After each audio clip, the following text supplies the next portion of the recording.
Yo, what is up, Team 11? I just got back from seeing the BELKO Experiment, and I have a pretty interesting theater story for this one. Because, first of all, I made the really brilliant... First of all, this movie was not shown in the nearby theater I live in, or I live by, the Chesterfield 14 one, the AMC there. For some reason, it didn't have a showing there at all. It's really weird. I guess the movie's not popular there or something like that. But I did go to the AMC dine in West Olive something, whatever. And turns out, when I got there, I made the brilliant decision of not buying my tickets ahead of time, but anyways, and then it was sold out, so I had to drive all the way back with my friends to a different theater nearby, which is AMC Creve Coeur, which was pretty good because we did buy our tickets online and, you know, get all the good seats or whatever, so, I mean, it's all, whatever, fun. Anyways, so I just got back from seeing it, and I mean, it's not like it's the best movie ever, of course, because first of all, people in that particular theater, not to be generalizing anyone, but there are a lot of people there in the area who are just kind of, when it comes to horror movies, they tend to laugh more because it's just how they are. But anyways, on the movie, so the BELKO Experiment, was, okay, so it's directed by James Gunn and, well, actually more written by James Gunn, but, I guess is it his son or something? His son or brother or something?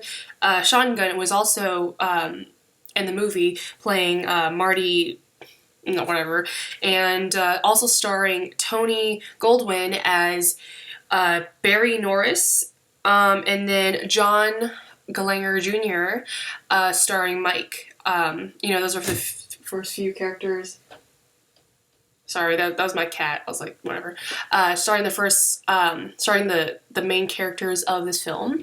So basically, what this film is, just give you a little quick premise here.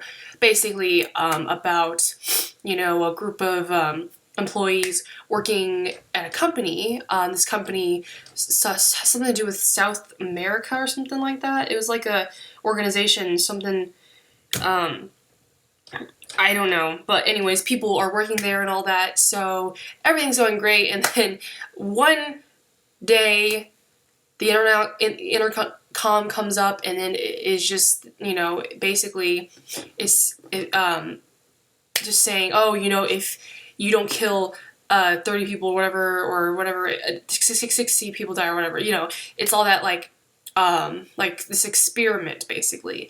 And it's really, throughout the whole movie, it definitely gives you anxiety, and it gets you on the edge of your seat and all that. And I like some of those scenes that are really, like, really horrific, like gruesome and gory, where, like, you know, they use, like, knives and, was it cleaver, whatever, and, you know, it was pretty scary then and all that. I enjoyed that part because I love horror movies, you know me. Besides that, I really enjoyed Tony Goldwyn as Barry Norris, because he is one of the main characters, and then again he's a protagonist, then again an antagonist, because he seemed very innocent kind of at first, and the thing about him is that, okay, and this is a spoiler review, remember? When it comes to the middle of the movie, he and a few other people join forces against Mike and the crowd. Basically, his plan is, he said he has no choice. He has to make this not a democracy, but he has to choose. Since he has no other choice, he has to choose who dies, you know, in order to, you know, make everything work, because they don't have any other choice and all that. So, which kind of makes you think he's a bad guy, because basically he's just killing people off. He's just choosing people, which definitely gives you that vibe about him. And then also, he definitely has the most kill count. I think it was like 11 or something. So that was pretty weird and all that, but, yeah, he was, like, something else. Yeah, he was a very interesting character because, like, I actually thought he would get all the way to the end. He did get all the way to the end. I thought he would be the one to, like, survive and all that, which is really weird because, I don't know. Anyways, spoiler alert, the end, the very last person to survive, I mean, not that hard to predict, but is, Mike. And, which I actually, because the thing about Mike is he's a good guy. I love his personality and all that, and he was really smart at the very end when he dragged, whatchamacallit, he was dragged to that little room or something like that outside, and then all of a sudden, when he revealed that he imported those little bombs, and all the people's jackets, the I don't know what they're called, the people who were holding them hostage. It was a pretty smart move because then he switched all those little thingies to kill all of them, and I was like, God damn, you're so smart, Mike, and all that. But then, at the very end, this ending could be determined several ways. There's the very end, the very, very, very end scene, the shot. The screen was of him outside, you know, it was free and all that. But then it showed, like, a screen of him there, and then, like, other screens, and it's like a whole universe of, like, an experiment, basically, which is kind of, like, mind-blowing. I don't know. Anyways, besides that, I thoroughly enjoyed all the action, the thrill, and the horror and all that, and all the killings. I don't know, it's just my thing.